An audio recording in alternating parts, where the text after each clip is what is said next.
നോക്കാം.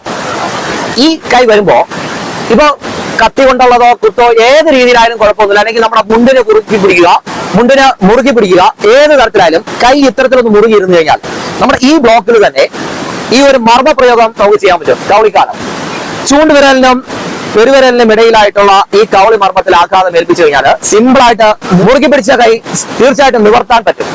ഇപ്പോ എത്ര ബലപ്പിക്കുന്നോ അത്രയും നമ്മൾ കവളിക്കകത്ത് ചെറിയൊരു പ്രഷർ കൊടുത്താൽ മതി. എത്രത്തോളം എതിരാളി അത് മുറുക്കി പിടിക്കുമോ അത്രത്തോളം എതിരാളിക്ക് തന്നെ ബുദ്ധിമുട്ടായിട്ട് വരും. ഇനി അപ്പോൾ സംശയം തോന്നും, രണ്ടാമത്തെ കൈ പിന്നെ എന്താ മാങ്ങ പറിക്കാൻ പോകുമോ, രണ്ടാമത്തെ കൈ കൊണ്ട് എന്തെങ്കിലും അറ്റാക്ക് ചെയ്യില്ലേ, ഇങ്ങനെ എതിരാളിയുടെ അടുത്ത് പോയി നിൽക്കുമോ, ഇത്രയും ചെന്നൊന്ന് സംസാരിക്കേണ്ട ആവശ്യമൊന്നുമില്ല. ഒരു പിടിക്കുന്ന അതേ ടൈമിൽ തന്നെ ഈ ഡയലോഗ് ഡെലിവറി ആവശ്യമൊന്നുമില്ല. ഉടനെ പ്രസ് ചെയ്യുക.